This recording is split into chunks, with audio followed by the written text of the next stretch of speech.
Yellow, fellow people, and today we have a new subline for the CD series line, that being Gamer Edition. And in case you haven't noticed, it's just a subline of CD series where they have game characters as the main thing. So starting off with Bumblebee, he looks pretty good. My only problem with the figure and robot mode is just the way his chest looks, cause it does seem a bit off. But okay. I'll just wait for it. I'll just wait for more images to surface. Anyways, he comes with a few accessories. Oh, and I forgot to mention this, but the painting and sculpting is great. And yeah, there's not much else to say. Oh, yeah, and I love the blue that they used on his eyes. It actually looks like light is coming out of them.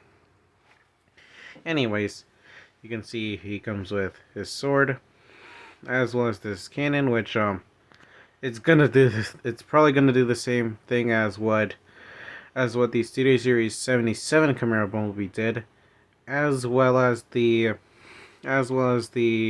Studio. Wait, what? No, the Last Night Deluxe Bumblebee. That second version they did, and yeah, that's not gonna be fun.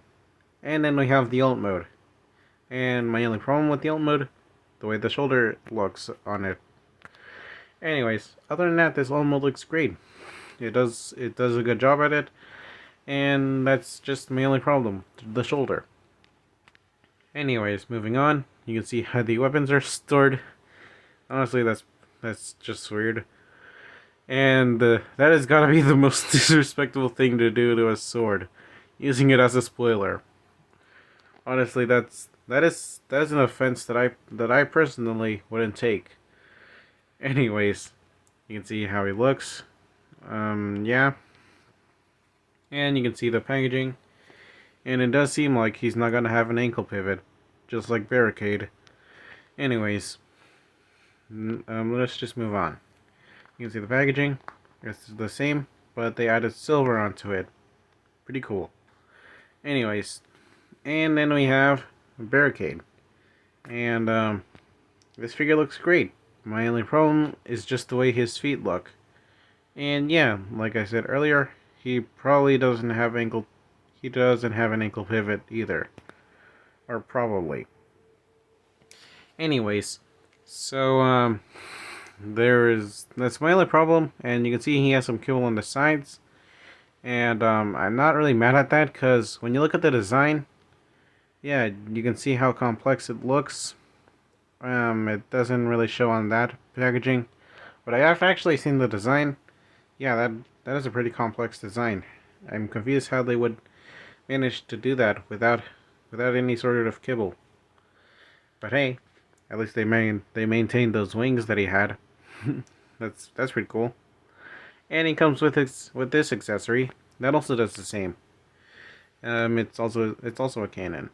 Honestly, seeing as how it's the War for Cybertron designs, I'm not surprised anymore. Anyways, you can see the alt mode, and it looks great. It's just really awesome. That's all I have to say. And it also reminds me of the Transformers Prime Wheeljack design, as well as Robots in Disguise Blur.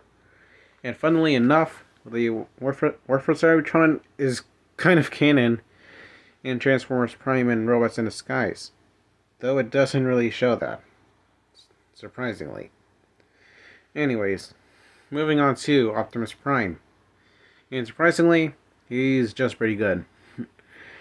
Yeah. Yeah, the shoulders are very, very strange with how under-leveled they are. Just look at that. And, yeah, that's just my only problem, the shoulders. Also, is it just me, or does this figure look overly bulky with a very small head? Kind of like a War Within design. Yeah. Anyways, moving on. We have his accessories, that being this axe, and it looks like it's gonna split in two. And if that's the case, that'll be cool. And I love the blending of orange that they used on the axe itself. That's pretty cool. And he also comes with his ion cannon, which does the same.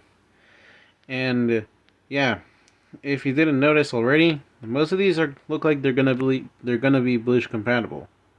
which will be interesting. And he comes with a matrix of leadership, which, if you're gonna have an Optimus Prime, you gotta have a matrix. Something that City Series that some of these City Series Optimus didn't do.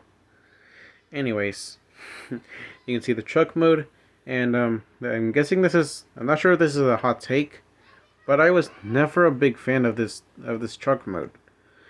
Like, I kind of prefer the Fall of Cybertron truck mode more than this. Anyways, even though I'm not a big fan of this truck mode, I have to admit this looks great. Like, seriously, just look at it. It just looks great.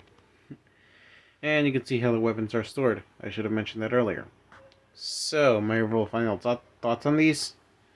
Honestly, this subline is kind of off to a rocky start, since they do have some weird proportioned figures, but they don't look bad. They just look very off proportioned, but they don't look bad. Why am I repeating it?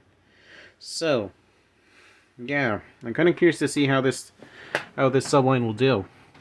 And my last question to you all: what are your thoughts on this?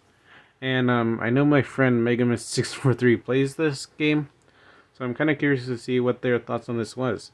So today, this is basically it for this video, and I'll see you guys next time. Bye now.